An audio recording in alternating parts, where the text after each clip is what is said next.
What's going on, y'all? It's Sage, and it is time to get into another video of my top favorite albums from the decade. If you see my other previous ones, those were split up into 2 years in one, and I did a top 5 for both years. We're gonna go ahead and do top 10s for the rest of the years remaining in the decade. And that's because by this time, I was doing a lot of more exploring music. I had better platforms to actually go and search for music, so there was a lot more artists I was getting exposed to and everything. So let's hop right into it. 2014, at number 10, we have Goddess by Banks. It's pretty interesting how I came up on Banks. It was at The Weeknd's concert at his Kissland tour in Chicago. She was opening up for him, and I had never heard about the girl ever in my life. She impressed. A few months go by and her album drops the next year, and I checked it out and enjoyed it quite a bit. I could tell that some of her vibes and her music are very similar to The Weeknd's in a lot of songs, especially songs like Waiting Game and Brain. Two of my favorites on the album, pretty pleasing to my ear. Maybe not a lot of others, but check her out, see if you like her as much as I do. At number 9, we have Sam Smith with In the Lonely Hour. Something about those artists from the UK, man. They have something. They got something. They can sing some R&B and soul almost better than people rooted from here. It's crazy, but yeah, no, his voice is amazing. Stay With Me. I mean, who can't bail out that song lyric for lyric with full emotion.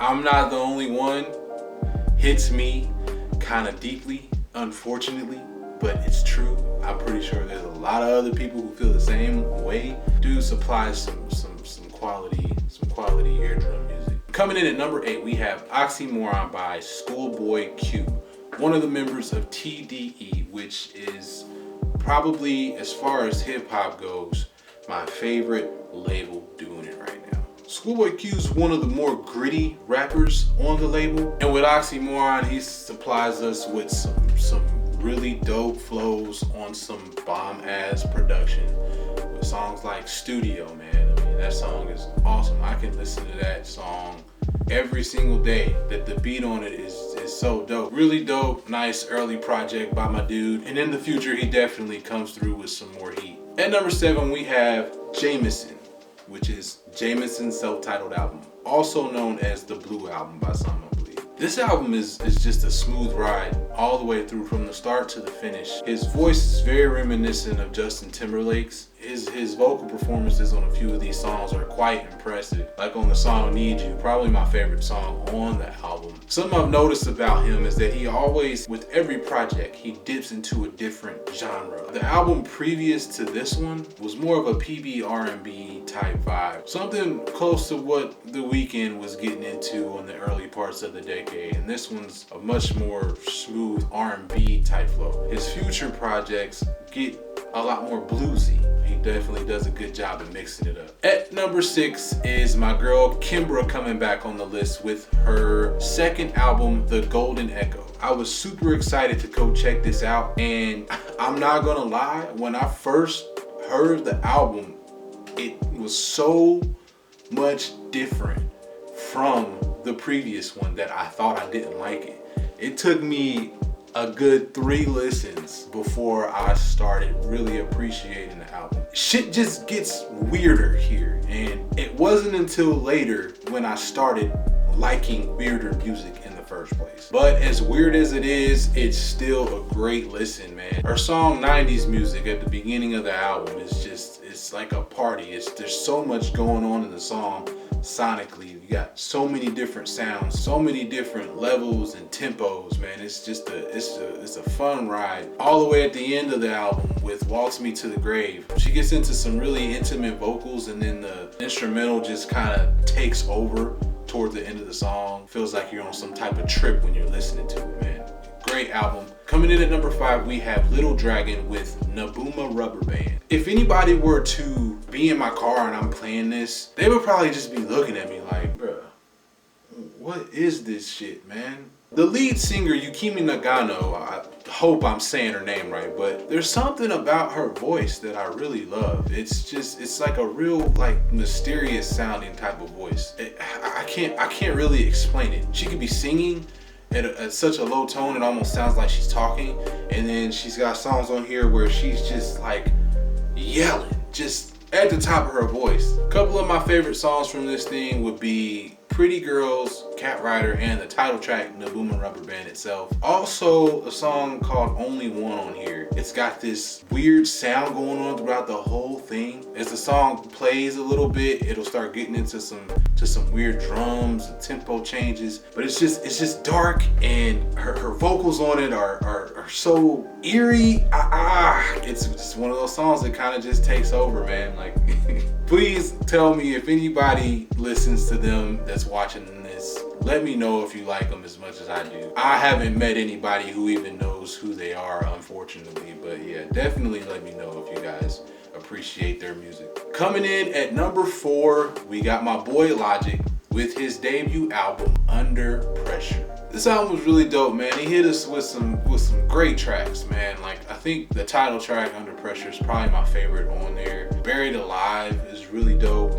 He had this dynamic going on where he mentioned throughout multiple songs on this thing a girl named Nikki that he had to get back to, or that he was spending time with, and he couldn't wait to, you know, he's a girl named Nikki that he absolutely loved. He talked about in a bunch of different songs on the album. And later on, you end up finding out that the girl Nikki that he's talking about, he's referencing to nicotine, him smoking cigarettes, which, you know, in a way, it's slightly a little corny because it's a little like over dramatic, but at the same time, I appreciate when people do things like that on an album. Make the album interesting, which is that's what it did. I mean, it's like you're listening to the whole thing, hearing him mention this Nikki girl multiple times, and then you end up finding out later on, oh, he's not talking about a girl at all. He's talking about Nikki. And the track Nikki itself is really dope, man. I love that thing. It's like when you're watching something and there's a big twist that's getting ready to happen. You can feel like some real deep shit's about to happen because the music gets all crazy. That's what that moment in the album kind of felt like. It's when he made that reveal that he's talking about cigarettes and not an actual girl. He gets points for putting that time into, you know, the craftsmanship of the album. Anybody who does something like that in an album will get points from me, whether or not it's corny or if it's mind-blowing. If you take the time to actually draw some kind of connection from track to track, that's art. That's artwork. You're not just making a track list, a playlist. You know, most albums that you hear, it'll just be track after track after track. None of them will have anything to do with the other. So yeah, he gets points from me for that one, big time. Coming at the number 3 spot, we have LP1 by FKA Twigs. Remember how I was talking about me starting to like weird music? Yeah, that's showing all over this list right here. I know there's people that are watching this video that know me that are like, who the fuck are these people that he's talking about? Yeah, no, FKA Twigs, man, that has to be the weirdest artist I listen to, hands down. That woman's voice, that's gotta be something real close to like hearing what an actual angel sounds like. So pleasing to hear. She's got a song on here called Pendulum, and it's my favorite song, I think, by her ever. That song gets me emotional when I listen to it. It stirs some shit up in here because she just, her freaking voice, man, her song 2 Weeks is the first song I heard by her. Pretty dope song. I think most people would probably enjoy it if they heard it. Very, very interesting and colorful album here. If you guys have never heard of her and you're into finding different sounding music, definitely check her out. I think that'd be a good place to start. At number 2, we have my precious little baby Jhené Aiko with Sold Out. Y'all, this album can heal a spirit. It's so genuinely smooth and positive. She's got a song here called Ways.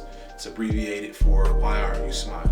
I tell people who are going through something, who are, you know, telling me that they are having a hard time with something, to look up that song and listen to it. Because there's no way that you can listen to that song and not feel better. That song will instantly put you in a better mood. Songs like Spotless Mind and Eternal Sunshine also have the same effect too. These are two songs that you could listen to and instantly feel better, man. Her voice is just so soothing. I mean, the artwork on this thing alone is, I feel like if you just look at that for a whole minute, you'll start to feel better. All right, here it is, y'all. Number 1 for 2014. Guess what? It's the album with the year in the title, 2014 Forest Hills Drive by my boy J. Cole. This is my boy's junior album, his third studio album. Released it at the very tail end of the year too. It's just a really, really heartfelt album from the very beginning. The intro opens up with him singing, this super smooth piano keys playing, leading right into my favorite track on the album, January 28th, which is his birthday.